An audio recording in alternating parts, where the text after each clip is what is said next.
Mga ka-asenso, kilala nyo ba ang halaman na yan? Ayan, ayan oh. Ito po, dapat may mga tanim po tayo sa farm natin dahil nagagamit po natin ito sa ating mga alagang manok, alagang baboy, alagang kambing, alagang kalabaw, alagang baka. Ayan, dami pala no. Ito po ang tinatawag nila na Madre de Agua. Ayan po, marami po yan dito hanggang doon sa dulo dahil nasa 1 year pa lang naman po sila. Ganyan pa lang po kataas yan. Itinanim lang po yan sila ng ganito po kalaki oh. Ganyan lang, kalaki yung tangkay lang. Ngayon, pakuha po tayo ng kaunti dahil lilinisin natin ating mga alagang baboy para hindi mag-ingay. Bigyan po natin ito. Para hindi po ito masyadong tumaas, pinuputol po ito. Itong pinagputulan, pwede nyo po itong itanim. Pero sa amin, marami na po kaming tanim dyan. Ang ginagawa ko na lang, tinatapon ko na lang po. Yung iba na tabunan ng lupa ay nabubuhay pa rin po ulit. Ito lang, pakain natin to sa mga...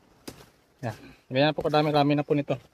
Yan, samahan nyo po ako. Pakain natin yung ating mga alagang baboy. Bago natin ipakain o ibigay sa ating mga alagang hayop ang Madre de Agua, mga ka-asenso, dapat linisin natin ito. Dahil hindi natin ito maiwasan na merong mga insekto dyan or yung makate sa lalamunan nila, yung mabalahibong uod, dahil delikado po iyon sa ating mga alagang hayop. Pagkatapos ko maibigay ang dahon ng Madre de Agua sa ating mga alaga, nag-start na akong maglinis ng paligid. At syempre, bago tayo maglinis, ang akin pong ginamit na sabon dyan ay walang iba kundi ang Major D. Makikita nyo po sa aking hawak, Major D po ang hawak ko na yan. Ayan po ay isang disinfectant na mabula. Maganda ito gamitin na panlinis dahil mabula, mabilis matanggal o malinis ang mga marumi sa ating pigiri. Lalo na po rito, makikita po natin na ang sahig po ay simento, natatanggal po kaagad yung mga lumot-lumot dyan dahil regular naman kami na naglilinis gamit ang Major D.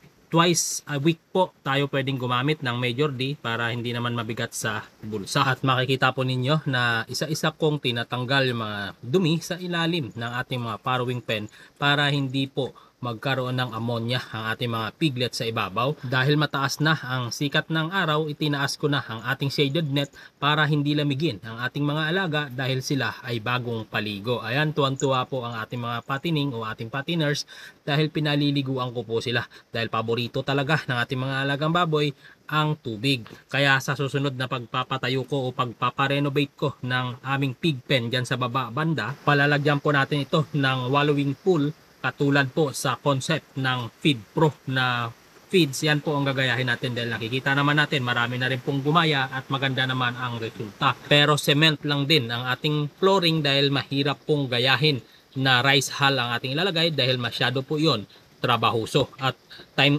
consuming po masyado ang pagkukuha ng mga labhang o rice hull sa ibang lugar na kung saan pwede tayo makakuha. Natapos na rin natin yung paglinis ng mga pen at pagpaligo sa mga sa mga patining natin. So hanggang dito na lang po mga ka-asenso. Ayan po ang ating buhay farm. Ayan, maraming salamat.